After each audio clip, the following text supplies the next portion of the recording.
Հարգելի գործընկերներ, պարոն Մինասյան, ես ճիշտ լսեցի, որ դուք կոչ արեցիք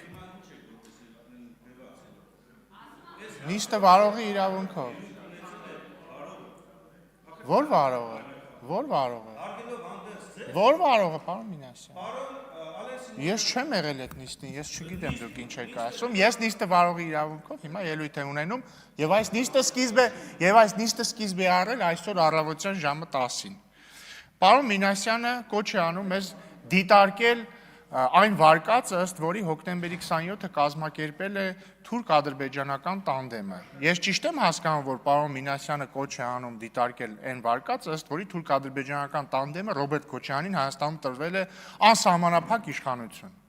Որովհետև եկեք համաձայնենք, Ռոբերտ Քոչարյանը 1999 թվականի հոկտեմբերի 26-ին անգլիական թագուհի էր, իսկ հոկտեմբերի 27-ին, 28-ին, 29-ին եւ այդպես շարունակ դարձավ Հայաստանի լիիրված բռնապետ։ Շատ լավ դիտարկենք այդ տարբերակը։ Դա նշանակում է, որ թուրք-ադրբեջանական տանդեմը Ռոբերտ Քոչարյանին անգլիական թագուց վերածել է բռնապետի, որը հետագայում 10 տարի հետո էլ Հայաստանի մայրաքաղաքում այնպես արեց, որ կամ իր հրամանների արդյունքում ստեղծվեց մի իրավիճակ, որ 10 հոգի սպանվեց։ Կամ որ ասում են մարտի 1, ընդհանրապես խոսում են մարտի 1-ի բացահայտումից։ Ժորժ ջան, էլի ես դատարկության հետ եմ ես խոսում։ Դատարկություն բառից ֆիզիկական իմաստով, ոչ հոգեպես։ Ժորժ ջան, ով է սպանել այդ 10 հոգուն։ Անուշ Քլոյանը նստած է, Գորգ Քլոյանին ով է սպանել։ Թուրք-ադրբեջանական տանդեմն է եկել Երևանի կենտրոնում սպանել, այլ մոլորակայիններն են սպանել, ով բոլշևիկներն են սպանել, ով է սպանել այդ մարդուն։ Չնայած եթե ձեր վարկածով գնանք, եթե հոկտեմբերի 27-ը տանդեմը կազմակերպել է, որպեսզի Քոչարյանը գա իշխանության, երևի կարանք ենթադրենք, որ տանդեմն է սպանել Քոչարյանի հրամանի հետևանքով։ Խոսում եք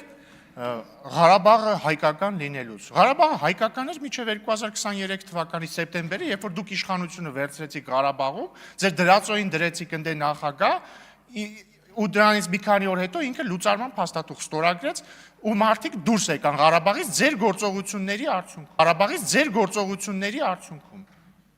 Դուք եք այնպես արել, որ Ղարաբաղը դադարի լինել հայկական, ձեր գործողությունների արդյունքում։ Ու երբ որ մենք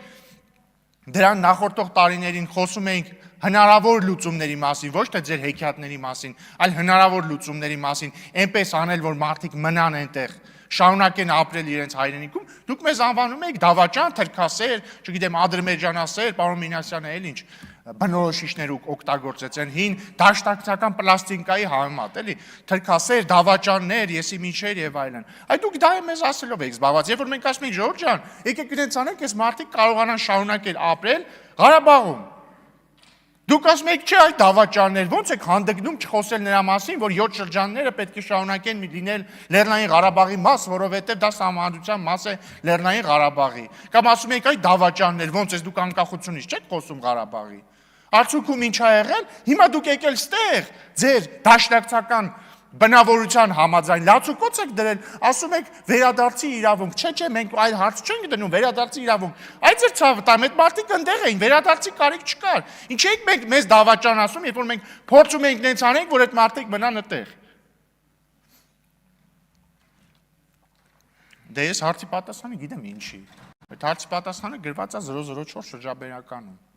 գրած է, որ սկզբից պետք է Ղարաբաղում իշխանափոխություն անենք, հետո Հայաստանում իշխանափոխություն անենք, հետո այնպես անենք, որ հավանական սցենարում, երբ որ երաշխավորը որոշի ուղիղ իրեն ենթարկեցնել Ղարաբաղը, Ղարաբաղի եւ Հայաստանի ճակատագիրը որոշվի որպես մեկ ամբողջություն, եւ որ արկա իրավիճակում եւ մեր այս ժամանակներում մեկ-մեկ պետք է լինում ինքնիշխանության մակարդակը նվազեցնել։ Այդ դրա համար էլ այս ամինչը արել եք, դրա համար էլ այս ամինչը անում եք, դրա համար էլ Եռագլուխ կուսակցությամբ միավորվել եք են Կալուգացու հետ մեկել են Բելարուսամետի հետ եւ ուզում եք երկիրը տանեք ձեր սիրած 004 շրջաբերականի ճանապարհով։ Մենակ ես չեմ հասկանում ոնց կարող է ձեզ դաշ չլինի, դուք ոնց կարող եք չտեսնեք կամ չնկատեք, որ ասենք այդ երաշխավորը, որը երաշխավորում էր, որը չգիտեմ ինչ պետք է աներ, այդ երաշխավորի աշկերի առաջ մի ամբողջ ժողովուրդ ստիպված եղավ լքել իրենց տները։ Ոնց դուք չեք նկատում ու ոնց չեք գոնե ինչ որ փոփոխություններ մտցնում ձեր դավաճանական 004 շրջաբերականի մեջ, որ գոնե մի քիչ ավելի քիչ դավաճանական լինի։ Չնայած այդ հարցի պատասխանն էլ գիտեմ, բայց դուք ով եք, որ ընդհանրապես փոփոխություն մտցնեք։ Այդ 004 շրջաբերականը դուք չեք գրել, այդ 004 շրջաբերականը գրել ձեզ տվել են։ Կհիշեք այն հայտնի ձայնագրությունը, որտեղ Քոչարյանի ձայնին նման ձայնով մեկը խոսում է ինչ որ ռուսերեն լեզվով, խոսում է ինչ որ մեկի հետ ու ասում է 2018 թվականին դուք ինձ ասեցիք արի Հայաստանի քաղաքական դաշտ, հիմա խնդրում եմ մենակ դուք կարաք այս հարցը լուծեք, ես այս պայմաններում էլ չեմ կարող մնալ, մի բան արեք դուրս գամ այս իրավիճակից։ Այդ նույնը ում հետ ինքը խոսում էր, այդ նույնը կամ նույնները կամ նույն կառույցը 004 շրջաբերականը գրելա տվելա ձեզ։ Կամ այն նույն կառույցը, որը հավանաբար Կալուգա քաղաքի հարկայինի պետի տեղակալին հանձնարարել է, որպեսզի նա հանձնարարի Կալուգացի մի քաղաքական գործչի, որ ինքը գա Հայաստան ու էլի ձեր հետ սենց խաղեր տա, հետո չգիտեմ ինչեր անի, այդ նույնն է ձեզ 004 շրջաբերականը տվել։ Բայց ավարտելով ելույթս ուզում եմ ասել, սիրելի գործընկերներ, Հայաստան խմբակցության, որ մյուս գումարման ազգային ժողովում ես ձեզ չեմ կարոտի։ Բացառությամբ Արծվիկ Մինասյանի, որի հետ բանավիճել ինձ միշտ հաճելի եղել, չնայած չգիտես ինչի թողեց եւ գնաց։